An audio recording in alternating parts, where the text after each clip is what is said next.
Welcome back to In My View. I'm Caleb Bond. Thank you for joining us on Sky News tonight. So far tonight, Michael has argued for self-sufficiency in the wake of Chinese trade tensions. Daisy doesn't want corporate interests to control our vaccine rollout. And Sam thinks we can tackle homelessness, but we're currently not doing enough. Now, we are more than used to things moving slowly in politics. But as we know, coronavirus has tipped the world on its head. And it would seem politicians are doing things faster than ever.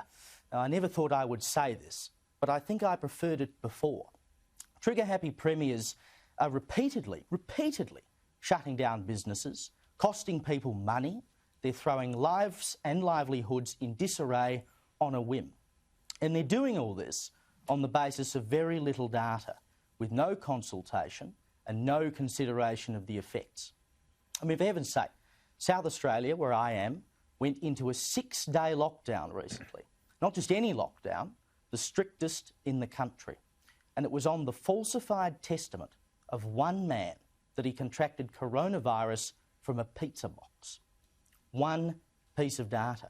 Suddenly, apparently, we had a super strain, and the only answer was to shut the whole joint down. That kind of spread had not been observed anywhere in the country. Epidemiologists around Australia were calling bull, but businesses were brought to their knees. Then it was revealed to be a sham, and the state government threw this bloke, who misled the contact tracers, under the bus. They set 20 top detectives on him, outed him publicly. And this week, they revealed they found nothing. Not a single thing to charge him with. Then you have premiers who closed their borders at a whim. The minute SA had new cases, premiers and chief ministers went into a state of panic. There was never any community transmission. It's very easy for premiers and health bureaucrats to put people out of business with the stroke of a pen. They, of course, have no skin in the game. Their 6-figure salaries are not going to disappear. But in the real world, where people are working and running businesses, livelihoods are continually put at risk. Coronavirus is not going to get these people. But if we're not careful, power-hungry politicians and bureaucrats will.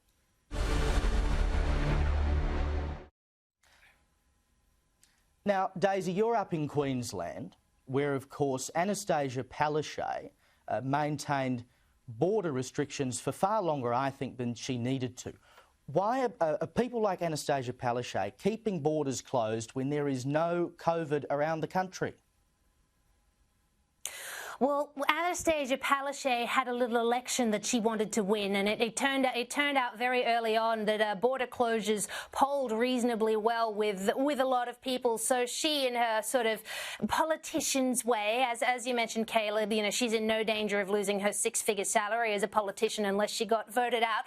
So she decided the best way to control people's votes was to terrify the living daylights out of them by thinking that if she even slightly opened the borders, they were all going to get COVID and die, and then make out like she was this wonderful saviour figure who was protecting everyone from COVID and saving their lives, yada, yada, yada. And it's the most effective way to control a population is to terrify the living daylights out of them. And that is why Anastasia Palaszczuk did what she did. I mean, it was so evident 4 months ago that there was no need to keep the New South Wales border closed, for any longer than that. So it's a combination of megalomania and incompetence, I would say, on behalf of these premiers. And I mean, the damage that continues to do to businesses in Queensland is unbelievable. But Michael, we elect politicians to make moral decisions. And I think far too much recently there's been a tendency to put things to health bureaucrats and say we're following what they're saying. And health bureaucrats continually say, go into lockdown, stop businesses operating. What are politicians doing? What is their purpose if we put everything off to bureaucrats? Well, that's a fair enough question, Caleb. It's one I've asked many times on air. Look, if you ask the health officer what you should do in a case of COVID, they'll say, shut the joint down, that's a health precaution. If you ask the head of the Treasury what you should do, you'll get a very different answer.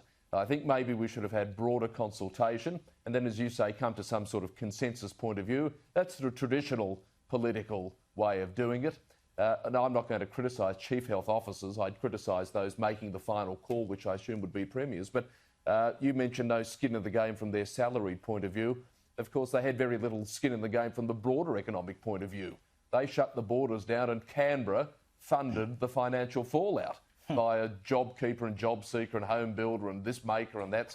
So it was the federal government wearing the debt. No wonder state premiers, with the exception of the Premier in New South Wales, Berejiklian, I think she's done well getting the balance, but with probably her as the odd one out, no wonder they were so ready to shut the border down. It didn't cost them a cent.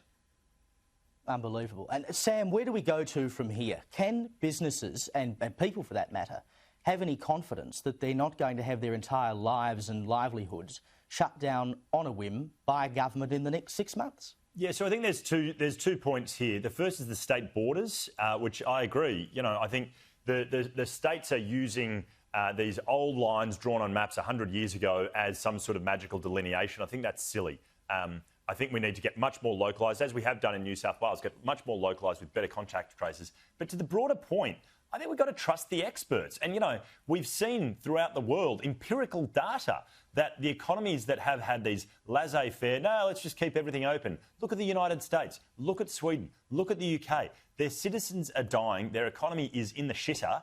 Look at Australia. We have followed the health advice. And, OK, it has been absolutely devastating for a lot of businesses, but it would have been a lot worse if we had just let things continue.